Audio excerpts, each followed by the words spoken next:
Trustworthiness is developed when a person consistently keeps their promises, even when it's difficult or inconvenient. All right, this is really an interesting conversation and one that I want to share with you because most of the people that I know that are in hoarding situations, this is so cool. They're like the coolest people you've ever met. They will give you the shirt off their back. They will help you. They will volunteer. They will rescue small animals. They will help children. They will volunteer at the church. They bring casseroles to the church banquet when they're not even going to that event at the church. They're the nicest, kindest, most warm-hearted people that I've almost ever met.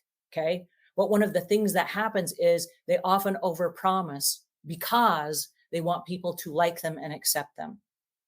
Let me say that again. They overpromise and they're people pleasers because they want people to love and accept them. Now, we can't have other people love and accept us unless we first love and accept ourselves. And this is going to be one of the very hardest things. Like I said, today is a really tough, rough, tough conversation because this is going to get to the heart of the matter. Okay. This is not going to be easy to do, but you can't give someone something you do not have. And so until you love yourself, you cannot love other people. We will jump through all kinds of hoops for the rest of our lives trying to please other people. But until we love ourselves for who we are, where we are, we cannot love other people. We will spend our entire lives giving to other people, and it doesn't come back in return, right? I've seen a lot of hoarders that will give and give and give, yet they don't want anyone to come over to their house. They don't have any meaningful conversations. They don't have any close friends. They've completely blocked off the rest of the world because they're not loving and accepting themselves for who they are, where they are. Now, the reason I want to have this conversation is because as we've talked over the last few weeks about all the different nuances of people that have hoarding situations, it's just a situation. It doesn't make you a bad person. It's just a situation. Okay. It doesn't matter what the situation is that you live in. Once you accept it, you then have choices. Okay. But you have to learn to love yourself first. So imagine whatever your situation is, imagine loving yourself in it today, going, hey, guess what?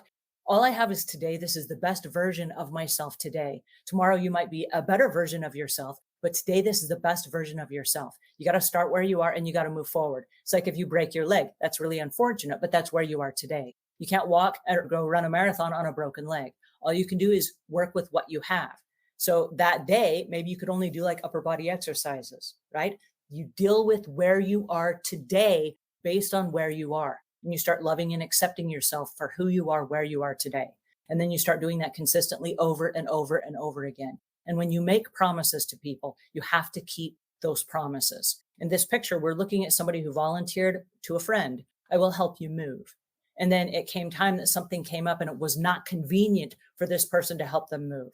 But what do we know about trust? In order for trust to be a two-way street, we have to keep the promises that we make. And those are promises that we make to ourselves.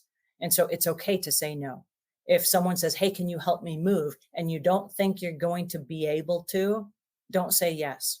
Even if the kindness of your heart means, yes, I want to, and you kind of don't think you're really going to follow through, don't say yes. Okay, just say no. I wish I could, and I'm not able to. You don't have to give any excuses. You don't have to make up anything. You don't have to give any details of the reasons why. Okay, you just have to be truthful. And like I said, this is going to be tough. It's going to be really tough to start saying no to people when you're not able to help them, because the trust that you build between them is like, hey, Angela said she couldn't help me and she didn't.